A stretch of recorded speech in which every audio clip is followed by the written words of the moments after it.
Hi, scholars. Happy Tuesday. I hope you all enjoyed your long weekend and had a fantastic time with family or friends or doing something that you guys love to do during the day.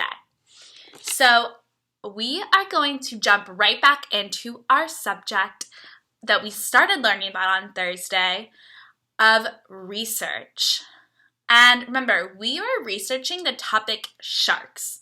So, we are going to continue reading the book that we started on Thursday, Amazing Sharks, and keep thinking about those new facts and cool things that we're learning all about sharks. And then on Thursday, we are going to start a new story about sharks that is going to be super interesting. And remember, we read all different types of texts and books when we are researching to make sure we get all of the information that we can about the topic. So you want to read more than one book when you're researching because you learn new information in each book that you read. All right, so we're going to jump right back in to reading about amazing sharks. And I am so excited to learn some new, cool, and interesting facts with you all.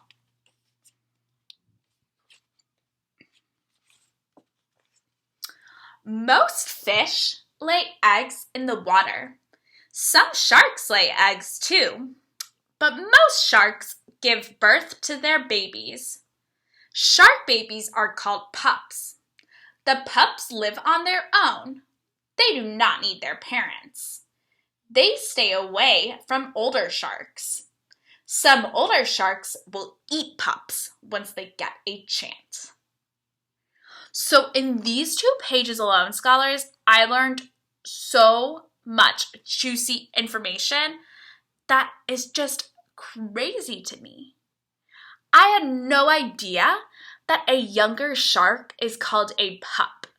That is so funny and cool because I know some other animals that younger of them are called pups.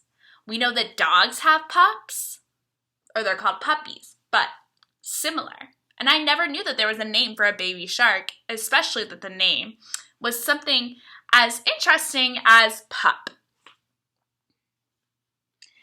And I also learned that pups live on their own. That's crazy. That as they are so young, they live on their own. They don't live in a family. And I think it's also crazy that they don't need their parents. So we learned some really cool information about younger sharks. Let's see what we learn on the next page. Some sharks eat stingrays or spiny sea urchins. Many eat other sharks. Tiger sharks have eaten tin cans and metal wire. Do you think that's good for them? Sharks have rows and rows and rows of teeth. If one tooth falls out, a bigger one moves up to fill in the hole. Some sharks lose thousands of teeth during their lives.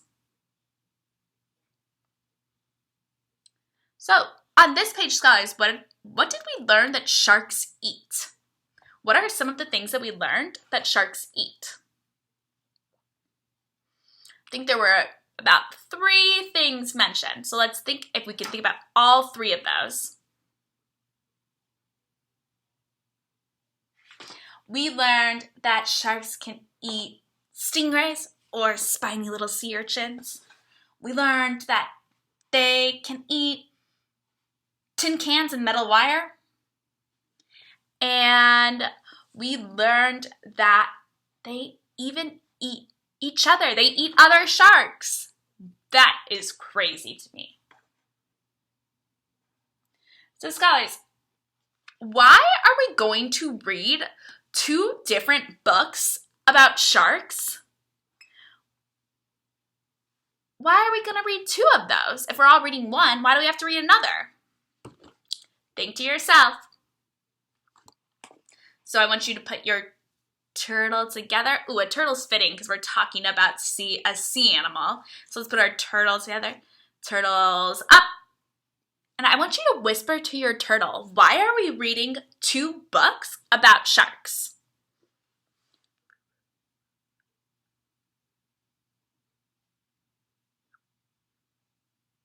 Back and start. We are reading 2 books about sharks because we are researching. You got it. We're researching. And when we research, we need to read multiple books. So to make sure that we get all of the information that we can about sharks. And you can learn different things from each book that you read. All right, scholars. So tomorrow we are going to finish reading Amazing Sharks, and then we are going to continue on, even beyond that, reading more about sharks, since that is our first research topic. All right, scholars, have a great rest of your day.